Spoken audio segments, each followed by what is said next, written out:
And here we are. Welcome to day 2, almost finished day 2 of Coffin Comics Crucial Con.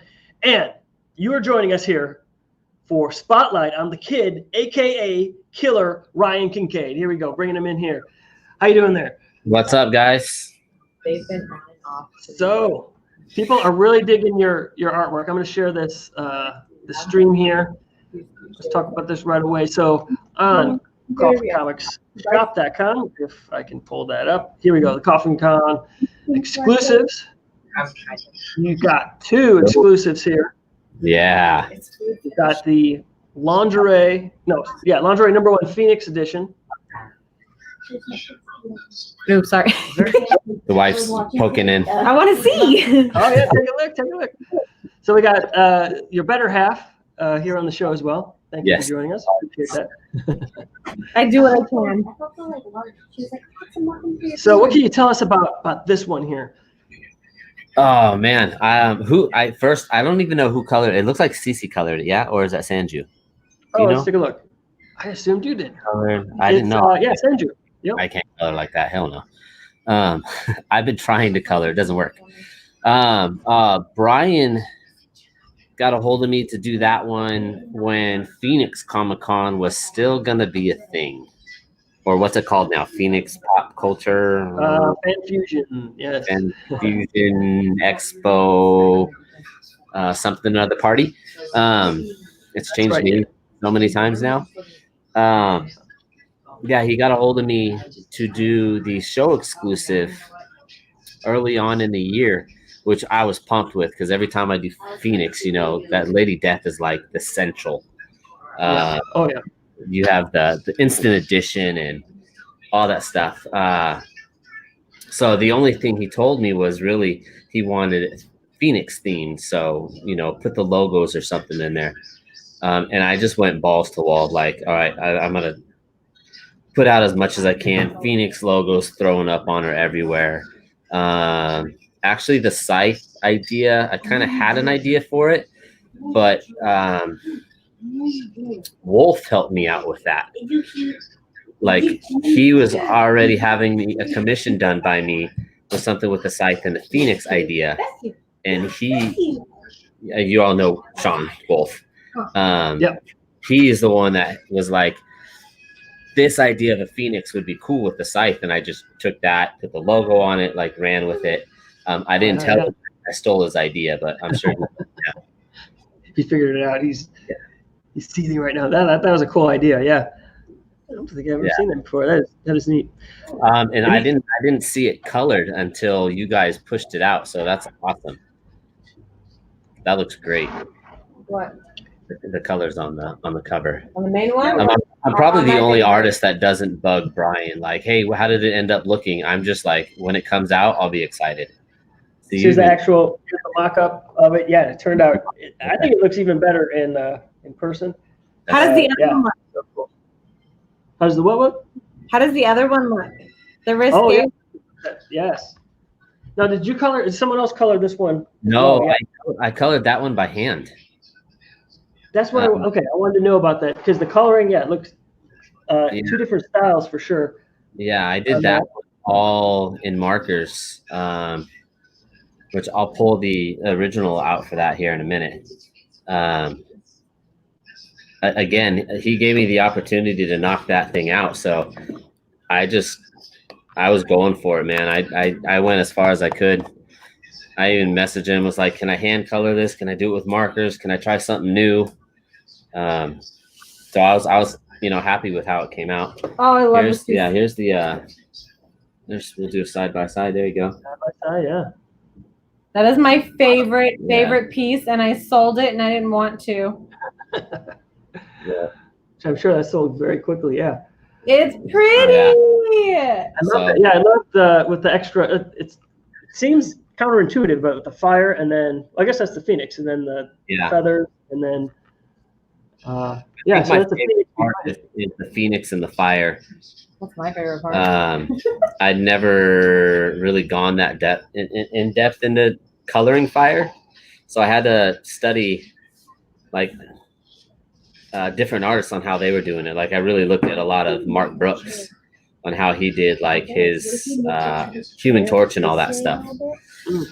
And then the reflection on the fire that's on the scythe, like that was interesting to figure out. But it was all fun, man. That's got to be one of my favorite covers I've done all year. You can just tell the effort that you put. How long did it take you to do that one? Oh gosh, that one. Now I drew both by hand, so like I didn't patch anything. As soon as I did the first one, which that one took me like a day and a half to draw and ink wash. That one I think took me about 3 days to do. A little faster on the end because I didn't have to draw the whole body over and everything. I mean, the pose was already there, so I redrew it, but I didn't have to come up with the whole concept. But the fire alone, I think, took me like a day and a half. Yeah, because that's several. How many different markers that would be? At least 3 different colors for the. I think I used like 9 different markers just for the fire. A few different reds, yellows, oranges. I used a lot of different warm grays, and I just kept layering on top of layering until it was the right consistency for me. So would you do So you're saying you drew both of these or after separately, or is this you drew it once and then? No, I drew it twice. You gave one for the. I have 2 originals on it. Babe, where's the other one? Hold on, let me snag it. Grab me that first one. Oh, the other one? Yeah. Okay. So just so you know, folks, you can order this one. These are limited to the orders placed on Monday at 5 o'clock. So everyone has a chance to get one until 5. Yeah. Okay, let's take a look at your. So that's okay. So you did this. Yeah. So it's done twice. See, it's done twice. That is awesome. Yeah. And then that's the finished one right there. Yeah. So it has a different feel, definitely a different feel Yeah. to it on the 2. This one has more of a, I don't know, to me, it's more like an ethereal, magical feel. And then the one you're showing me right now has a more of a harder edge. Yeah. More of You can tell they switched the background. Like this one doesn't have the original Phoenix in the back. Like that one does, yeah. This one's a little softer, and then the other one comes out and has that, the really hard lighting. So it was cool, man. It was a lot of fun to do that. So let me ask you about this. All right. Let's go. It's cool to see those, but how did you start? So you are a penciler. I am in the industry. I am essentially a penciler. Okay. So your bio you put down as a penciler. So why do you choose? Why that for the industry? Because you can do it all. Obviously, you can color and all that stuff. Team. And as many covers as I end up doing at a time, it's a lot easier on some of them to just be the penciler. I wouldn't even say I just pencil anymore, because a lot of times I do pencils and inks. Now that way it's just done. And then it goes to colors. And usually everybody I work with uses one of the colors that I'm already used to, and they're used to me. So there's only, usually a 2-man team on these now. But when I started, I didn't really have a choice. It was, they just, I got hired on as a penciler, and then it would go to somebody inks, and then it would go to colors. After a while, I really just got tired of seeing certain people ink the work, and it didn't come out like the finished product didn't come out like how I originally drew it. So at that point I was like, all right, well then I'm just going to learn to ink my own crap or hardline better. Kind of like how DeBalfo does it. He doesn't use an inker all that much either. It's just our pencils are tight. And went that way. Just kind of cutting out the middleman. I think it's more of a pet peeve to some artists that the end result isn't what you expected. Yeah, definitely your vision is not fully realized, especially working on it for so long, and you're like, oh yeah, I can. I'm sure you can see exactly what it's supposed to look like, and then it comes back and you're like, wait a minute. And most of the time, a lot of the guys I've worked with, they're really good. They can actually, especially the last few years when I do have an inker, they're really good at what they do, and the vision does come out pretty clean. It was in the beginning when I worked with certain inkers. Most of them I don't know or never knew their name, or knew that it was going to get inked. That when I saw it, it just made my teeth cringe, and I was like, wow, it didn't come out the way I thought it was going to. They lost some of the softness in the face. Some of the hard lines weren't necessary, stuff like that. So I got burned off by it really early. Now later on, when I've worked with other inkers, again, they know what they're doing and things. It's a whole different story. So how did you first discover Coffin Comics? How are you and Brian Polito? So I'll say it's like a fanboy moment. When I was a kid, I don't remember how old I was. I'm going to say like 12 or 13. My neighbor was the sergeant in the National Guard, and he was in charge of the armory.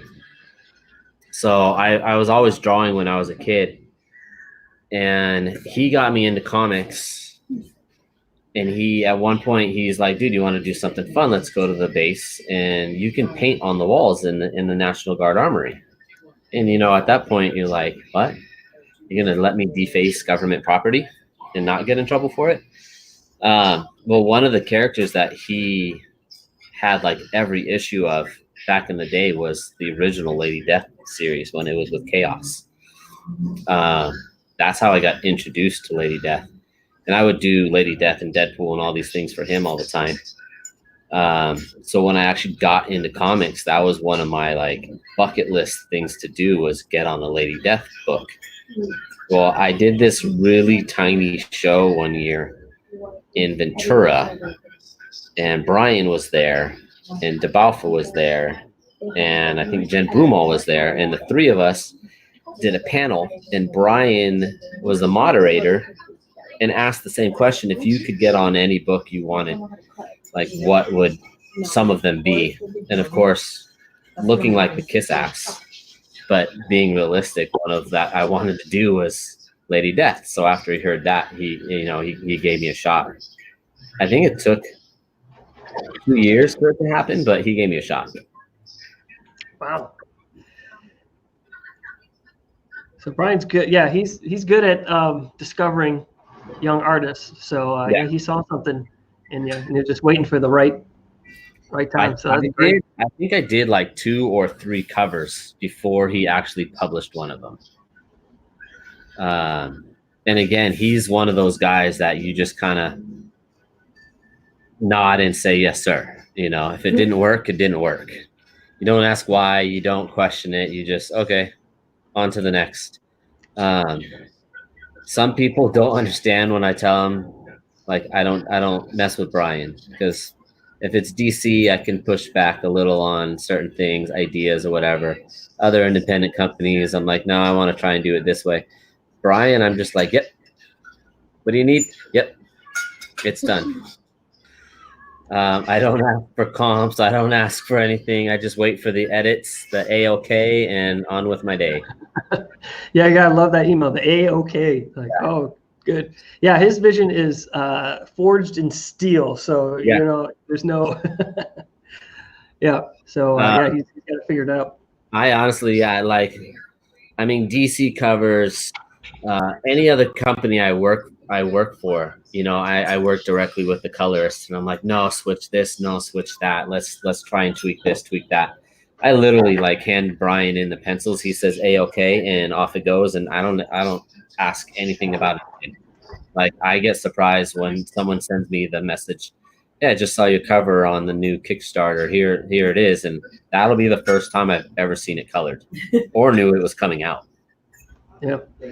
Oh yeah. And because Brian, because I know he waits to try to, obviously, master marketer. So he's like waiting for the right time, the right moment to come out. And he said too, like it's hard to let everybody know exactly when it's coming out or what's his big plan. So I learned from the beginning, man, like I won't even ask. it could be years before something comes out, and that was apparently the time was right for Brian. So speaking of that, the image for that. So this was in the Treacherous Infamy Kickstarter mystery envelope. Your cover. What can you tell me about that one? You can't get it anymore. It was on the mystery envelope. So whoever ordered that mystery envelope, fingers crossed that you get one of Yeah, I forgot about that.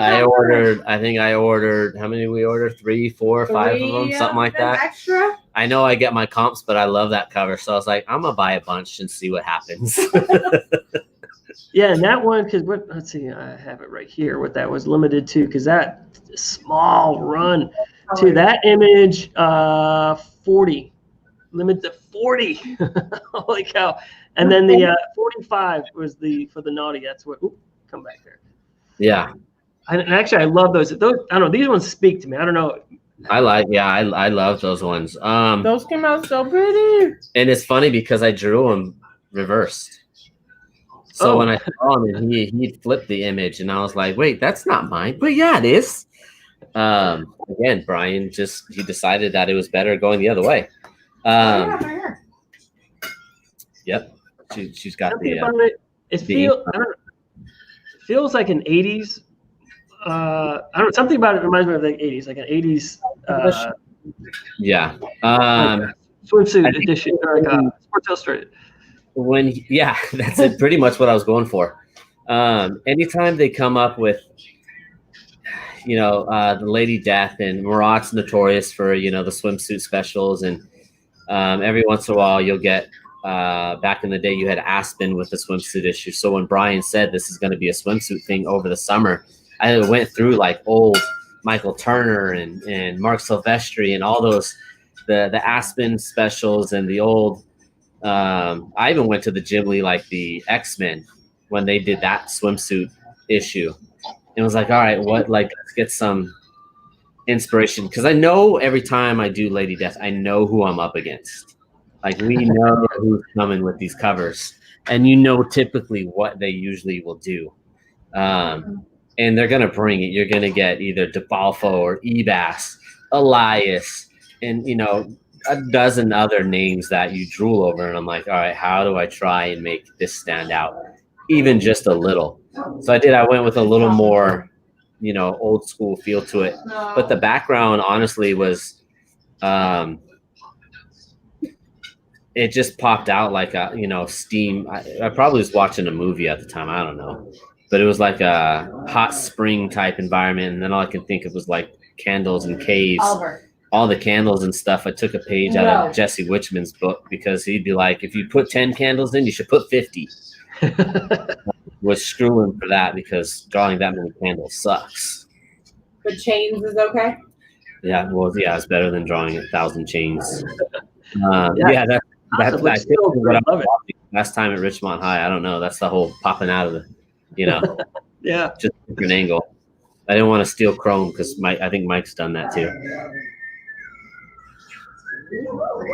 My dogs are talking to each other over there. Hey, no. So what was the very first cover? Do you remember anything about that? The very, like in comic, or of Lady Death cover? Yeah. I don't remember the name of it. The very first cover I did, at the time, Brian was like, okay, we want this full body shot, put a cathedral in it, just make it really go for it. So I went, and Troy owns the original to that one. So I've got her cape flowing. There's a broken down cathedral on the back. And I think I actually did the cathedral twice, because the one I did was a little too modern for Brian. We had to goth it up a little bit. And that's the first one actually I did that. That's when I realized, like, it's in Brian's control, because I did it and I was so happy I did it. And I think it took 2 years before it saw the light of day. And all the time, anytime a Kickstarter coming, I was like looking for my book. Like, is it in this one? No shit. Okay. Wait till the next one. Is it in this one? No shit. All right. Troy actually saw it first and put it out there. I actually just sent copies of that to be graded, because I I hold on to one set. You know, we get very limited artist editions, and whoever buys the original, I usually give them one set. I'll sell a set, and I keep a set for myself. So I sent those out to get graded. Ooh, can't wait to see what kind of grade you get. Yeah, it's always a surprise, man. Like anytime I do a Lady Death cover, I'm always stoked. Like I think a couple times ago, Brian did the whole pencils, then inks, then full color, and I was like amazed at how that. So speaking of Kickstarter, I just heard, so for the upcoming Hell Witch Sacrilegious Kickstarter, one of your covers is going to be premiering on that one. So I'm so excited to see. That'll be my first Hell Witch cover. Right. Can't wait to see that. I want people to see that one. That one was challenging, man. It'll be cool. I'm excited to see it colored, the two different versions of it. Again, it's for me, it'll be as much of a surprise as everybody else that gets on them. But Hell Witch characters in that book, because I got this, the PDF and finally like cracked it open and checked it out. Man, that's a cool, different book. Yeah. I was not half of what I thought. Yeah, Mike and Brian with that story. Yeah, it's just doing all the stuff they don't normally do with Lady Death and taking it to the next level. Oh yeah, and it's one of those, like, I'm always so over the top when I go do stuff with Brian, because you don't want to let the Fiends down, you don't want to let Brian down. It's weird how the process works, like doing stuff for him compared I do to any other cover. And with that one, like I'm ecstatic on how it came out, and I wish I could show people the process. But I'm that guy that I literally, like, I don't show any kind of sneak peeks of, hey, I'm working on this, I'm working on that. Nope. You all got to wait until Brian puts it online. I see other people do it, like they'll post like, hey, I'm working on pencils for the next Coffin cover or whatever the case is. And I think I'm too afraid that I'm going to get from Brian like, hey, you little shit. Like, don't do that. All right, I was looking through the archive. I remember this is one of my favorite ones that you did. I think it was last. Yeah. Christmas. Yeah, and folks love that one. You got the nice version and the naughty. I think those sold out super fast. Yep. The naughty one went real fast, but I wonder why. Yeah, I love something about, I guess your the blades on your sickles. They're very. I don't know, you got your own style to it. It's very very unique. I call it simple because I'm usually juggling 5 or 6 covers at a time, and when it comes to certain like things, I always forget, like, hey, you can Google reference like some of this shit. I always just try and like, hey, what would I do if I was going to do a sickle? And it's usually, to me, when it comes out, it's almost simple, and then I see the final result, like with colors and stuff. And I'm like, you know what? Never mind. That looks rad. Like, it's cool. But again, you see like Ebass and Witchman that they'll come out and there's like 1,000 skulls inside of the sickle, and you're like, what the hell? How did you do that? Let's see. We got some comics here. Dave Balance says Gillette Simple. There you go. See, there it is. What? It's just a going over your cheek. I don't know if you want that running over your cheek, but I've seen pictures of David lately. He might need it on his haircut. We got Terry saying hello to the kid, Ryan Kincaid. What's up, Terry? Let's see. Oh, and then speaking of the swimsuit, Jay was saying Bo Derek, thinking of as that one. Yep. That would be what James Bond, right? That Bo Derek scene. Oh yeah. We got Brandon saying amazing detail. I loved your stuff. And also Dave Balance also saying Phoebe Cates, Fast Time, Ridgemont High, climbing out of the pool. There you go. So growing up in California, does that help with the like that swimsuit? No, not at all. California's not all on the beach. Everybody, I think that's the question we get asked the most when it comes to, you went from California to Kansas. I lived an hour away from the beach, and we would go like 2 or 3 times. All they see are your lips and a boob. Oh, I'm sorry. I was reading. Not that anybody probably cares, but It's my Marvel shirt. but you were My a Lady Marvel. Death. Representing. I don't have a Lady Death shirt. No. I don't have a Lady Death shirt. Ryan does. I do not. Noted. Okay. I'm just gonna note, like, let you know. What's up, Miguel, man? Long time no see. Yeah, so he wants one of your mystery envelopes. Hopefully he get. I know he ordered some of those. I did. I'm gonna order Troy. the new exclusives on here. Also, Troy saying your first Lady Death in Purgatory. It's in his office. Yeah. The ambassador Troy Hudson. Wow. Exactly. See, Kansas represents. Speaking of ambassador, it's still in plastic, but pull it out. Oh yeah. There you go. Troy always tries to catch me with that. Not a chance. Sucker. Not tonight. Not tonight. I was waiting for a text message. Like, bust out the coin. So, all right, I wanted to talk about this. You have, just focusing on you have your own series. I do. Persuasion. So you have the second issue coming out on that. What can you tell us about that? That sounds. So chapter 2 just came out.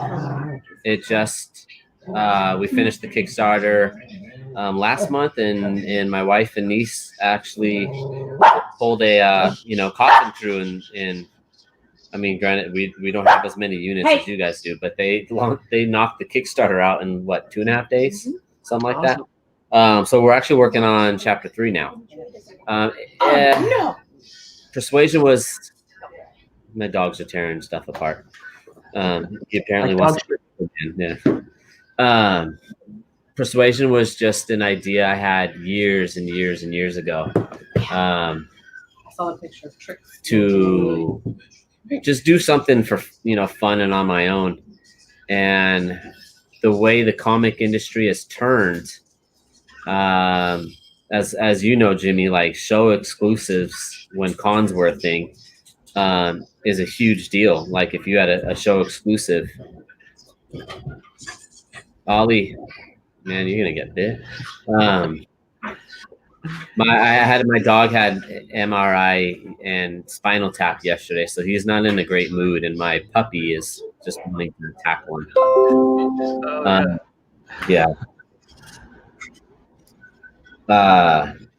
Anyway, so Persuasion really hit light when everyone was doing con exclusives and everything, and myself and friends were, trying to get on with whatever we could. And you had Jamie Tyndall with his White Widow, and every show he went was like a new cover. So it just dawned on me, well, if we actually put Persuasion on paper finally, we can have our own show exclusives. We can do our own covers. So we banged it out. It was more of a fun project for me to get every artist that I love and can work for or work with to work. So like on issue 1, we had John Boy Myers, Ali Garza, Jen Broomall, Sora Sung, Elias. I mean, the countless. Everyone asked, "Why'd you do so many covers?" And it was like, because I could. And it was really not for anybody else. I don't care if half of them sold or not. It was, I got my friends and all these awesome names to draw my characters. So I did it on issue 2 as well. But I got the best one. Yeah, Shannon got the best ones for issue 2 and issue 3. So people loved it, and I was not gonna lie, like I cared a lot that people dug the covers. You're right. I didn't care about. Well, you obviously care if people like the covers, but every time somebody said they loved the book, it was okay. Did you like the story? Because as a penciler and the first time writing, it was nerve-wracking to be like, all right, I'm gonna write this book. I'm gonna draw the interiors, and then I'm gonna handle everything else too and see what happens. So far, everybody's loved issue 1, issue 2. Hopefully, everyone will like issue 3. It's gonna get a little darker and a little more twisted. So I mean, we'll see what happens, but it's fun to do in between every other thing we're doing. I mean, I think I did 5 covers this week so far. So Well, that's the way to do it. Congrats on the success on that, and yeah, sounds like it's going to keep going for a while. Hopefully, man, it's a lot of fun. I don't know if I'm going to be able to keep drawing the interiors, but I'm definitely going to keep writing the book. Terry Pike, he's a big supporter. He loves the Persuasion. He gets all the fun stuff. Like, chapter 2, we did Francisco Herrera. We got a cover from him. Ijikuri. And I kind of took Terry's saying, yep, for the story, loves it. Awesome. I took a page of Brian's book on that one, man. I just kind of got some great talent on there, and just to see what they would do with the character or character, whoever. I just pretty much give them artist reign on who do you want to draw, how do you want to draw it, go for it. I was like, no, we'll get the house. No, we'll get out. All right, my curiosity got the best of me. What are those slabs? You got some slabs back there. What I do. They're part of my collection. One of them I'm waiting. I gotta send it to CGC or to one of those companies because it's the. I'm gonna get Bruce Timm to sign it and then regrade it. This is my wife's collection. Harley? Yeah, Harley. She does everything Harley. The funny part is everyone always like, of course your wife likes Harley. Every girl likes Harley. No. The backstory is I grew up with Bruce's nephew, so like we saw some of the beginnings of how Harley actually came to be. Oh wow. I can relate. Yeah, and she's fucking crazy. Of course, we got Lady Death. Oh, there you go. Everybody knows. But because we're buying a house and I've been sitting in, for the last 4 years working. Dining room for the last 4 years. I started picking up slabs and stuff from some of my favorite artists. So the last one we just got was the Catwoman, J. Scott Campbell. I got another Catwoman. A good person that watches our live sales and stuff, because I draw on Tuesdays and Thursdays. We do our own little live stream and draw and bullshit, cuss at people, and drink. But he watched all the time. He actually picked up a 9.9 Danger. Hell yeah! So I have a collection of slabs going on in books to line my new man cave with. So you mentioned you had one book that you're sending in to get slabbed. Do you have any of your other books? Have you sent in to get slabbed yet? Coffin ones. I have. Some of them are packed because we're gonna move here in like 2 weeks, 3 weeks. But I have coming from CGC still. I think we have the last 3 covers I did are at CGC right now. And then I'll be picking up the ones. Hopefully, I mean, I'll get my comps from the last Kickstarter, but hopefully we get a couple more from the mystery packs that I can slab. And then we'll be picking up some more of the ones that just got the exclusive that got released. We'll put those in the CGC as well. So I don't think I asked. So how did you get started in comics? So you did that with your friend introduced you to you're always drawing, but how did you get from doing that to jumping into be pro? So I that's most of the shit that happens to me I can blame on my wife. Because she just doesn't care who anyone is. We went to Long Beach Comic Con 12 years ago. Yeah. How old was Aiden? Like 1? My oldest was still in a stroller. So I'll say like 12 years ago. And this was when Long Beach was still relatively small.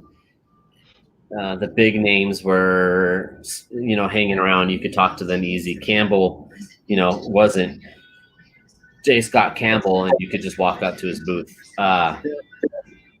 So we were actually in line to meet Scott and somebody else as well. And right before Scott was Dan Panosian. And he's awesome. I love his work. So we started talking to him. And my wife has my portfolio in her hands and is like, hi, I'm his wife. He draws stuff too. You should look at it. Like, check him out. He's good. Blah, blah, blah, blah, blah, blah, blah. And literally, like, I'm kind of shaking my head, probably wanting to, shoot myself. But he liked it and wanted to hang out. They do drink and draws in LA back then when you can actually go to bars. So I started hanging out with them and literally, like, Dan at one point was like, hey, do you want to work in comics? Because I could probably help you out with that. Like, I can get your foot in the door, which he did. And literally has just been going from then on. I did sketch cover or not sketch covers, like the sketch cards is what I started in, and then started doing little indie books like Zombies versus Cheerleaders and the other 5-finger press books and stuff like that, until I did like Dynamite, and then it just started going and going and going. So it was a combination of your talent, your wonderful supportive wife, and sure dumb luck. sure dumb luck.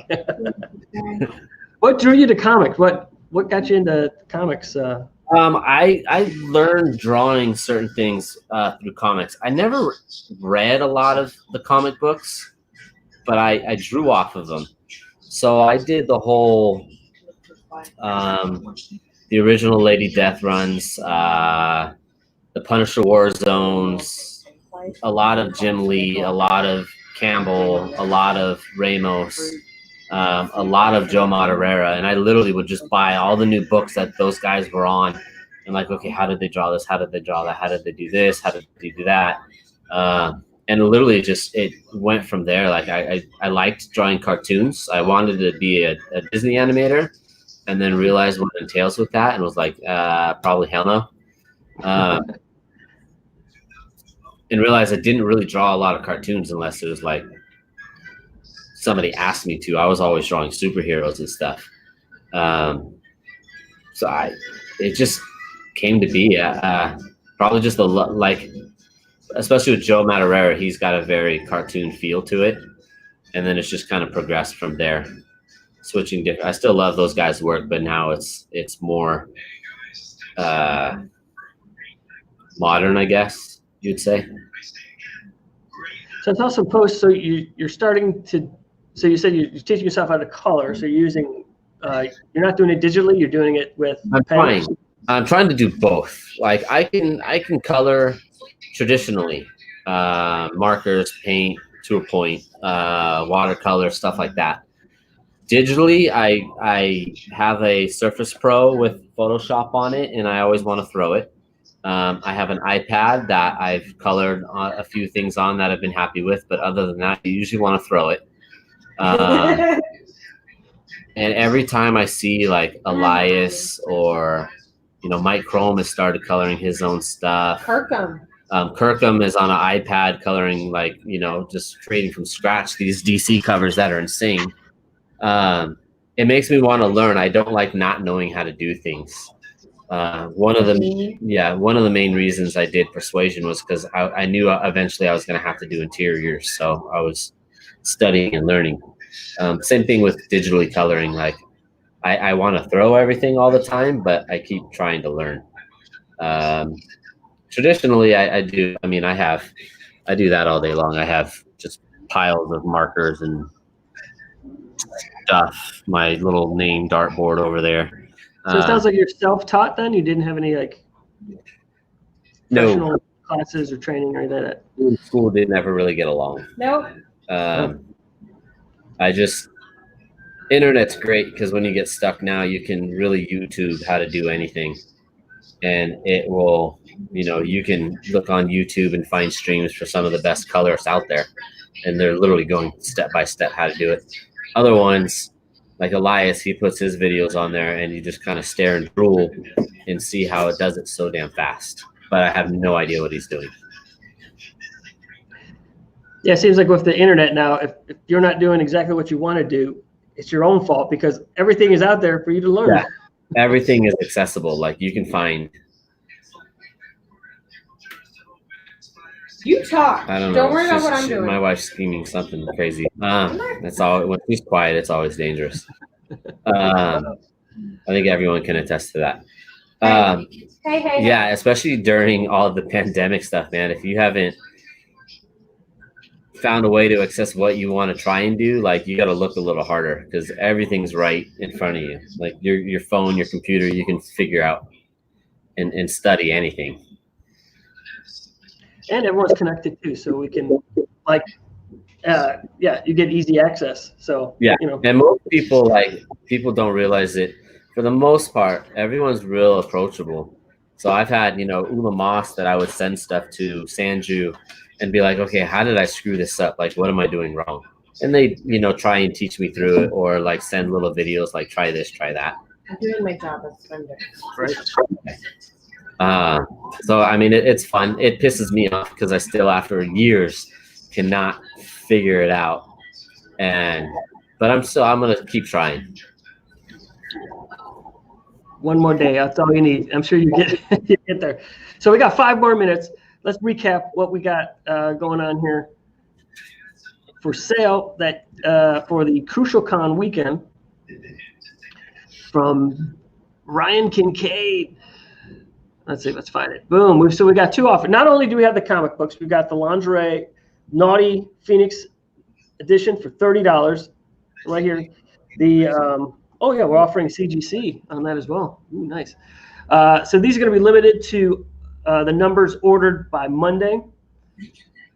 Same thing with your Phoenix edition, only $20. So these are going to be hyper limited runs. It's not going to be in like 10,000, 5,000. It's going to be whatever's limited over this weekend, and then that's the run. We also have the prints as well, and actually, yeah, gorgeous prints. 11 by 17. Look how huge these are.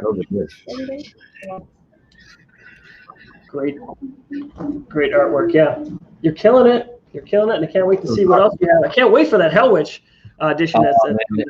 If I could show you the Hell Witch, I would definitely show you. But again, I'm not getting a phone call from Brian saying I screwed something up. But I just sold another original. But yeah, y'all better order those books because I'm gonna order a crap ton in a minute. I just got the okay to do it. Oh hell yeah! All right, well, we have anything? Looks like we're last few minutes. We got the Coffin crew standing by, ready to come in to do a final announcement here. Anything else you want to say to the folks, Sworn Nation, the Fiends? I appreciate all the support. The Fiends are crazy, man. You guys won't find better people than you guys. The Coffin crew's awesome. I love being able to actually go to Phoenix and hang out with you guys. And I already did it.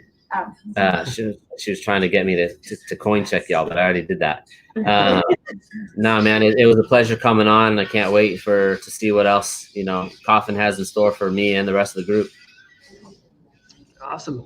That's great. Thank you so much. I know you're busy. You're a busy man. You got a lot of work to do. You got your family there. You're working real hard. Oh, look, we got Brian Polito right here. Oh, the man, the myth, the legend. Hey, babe. What's up, Ryan? Thank you so much for being here. You're a madman. Part of the working man in comics. I take after you, man. I learned my lesson. Hey, man, you know what they say? Sharks, right? If the shark stops, they die. It's like, what's up, bud? Let's pop that cauldron in, man. We're going to do the Coffin Cauldron. All right. Thank you so much. We'll be talking to you later. All right, guys. Take it easy. Bye, guys. All right. See you. Thanks so much. Whoa, here we are, folks. End of day 2. Here with the Coffin. Okay, we need you guys. Let's see here. You take a step this way. Here's your camera. There we are. Everybody's in now. Right on. Brandy Sparkles is over there. So here we are, end of day 2. We hope you enjoyed yourself so far. Tomorrow, day 3. Don't get it twisted. It's all about to happen tomorrow. We open up the vault. We have panels. We have madness. Someone's going to get arrested. This is what's up. I'll probably do it first. So, Okay, you will. I'll get arrested first. The escape artist over here. There you go. Yeah, there's some stories behind that. True escape artist. So here we are, Brandy Sparkles, Julian the Hooligan, Nick Napalm, and myself, Brian Polito, along with the one and only Jimmy Coffin. Hey! So what we're here to do is with the Coffin Cauldron is we're actually putting the people who placed orders in the cauldron. So for anyone who placed an order, we're actually going to pick one of these names out, and dang, someone's going to get a bunch of stuff. So how are we going to do this thing? So I think without further ado, what are we playing for, Hooligan? Well, let's give someone Apocalyptic Abyss Scarlet Metal Winter Edition. What? It's a Frank Cho edition. It actually Booyah. says the word Winner. winner. I think it's the only one that says that. So dang, son. Better to be a winner than a wiener. That's All right. right, so this is how we're going to do it. All right, here we're going to hang on. Okay, so you did your part. You're going to pick it. Brandy's going to read the name. Ooh, teamwork.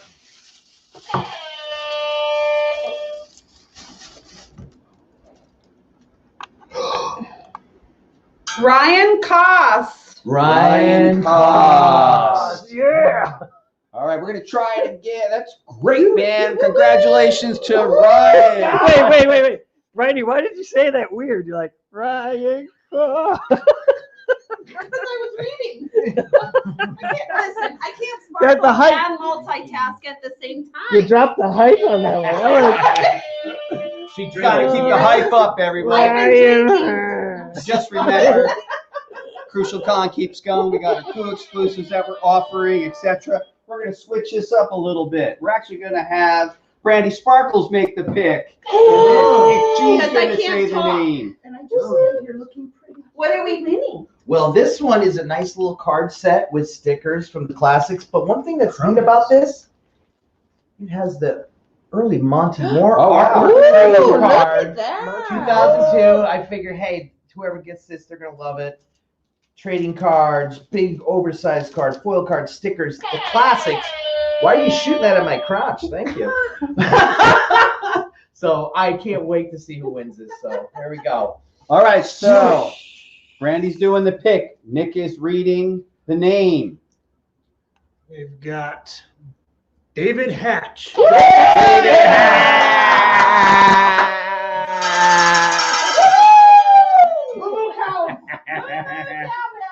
Friday. Thank God it's Friday. Off screen while Jimmy was doing the panels, the Coffin crew's just drinking it up. So I think, should we do one more? One more. We're doing one more. Doing one more? How about you pick Brian Polito? Okay, I'm going to pick it. Someone else, and then Julian gets to read the name. So here All we right. What are go. we playing for? What are we playing? Beautiful. Whoa. Reyes, Lady Death. Signed by Ivan. This was from my previous company, so that piece dates back. This is from 2002, I think. Nice. Nice low number, number 24 out of 100. Nice. That is cool. Winner. Here we go. Do it, boss. It's a good one. Oh, here we go. Elizabeth Kane. Yeah! Elizabeth. Wow. Elizabeth. What a Wow. Awesome. Man, that's fantastic. Folks, I gotta tell you, good times here, Crucial Con Day 2. Welcoming you back. Thank you so much, everybody. It's been madness. The announcements were crazy. We laid out the publishing schedule, and by that I mean we announced and some of the titles, including Sacrificial Annihilation. And then we had the cool panels. Thank you, Rosanna Cosplayer, Ryan Kincaid, Executive Replicas, of course, Quarantine Studios. So thank you, everybody. Let's come back and do it again tomorrow.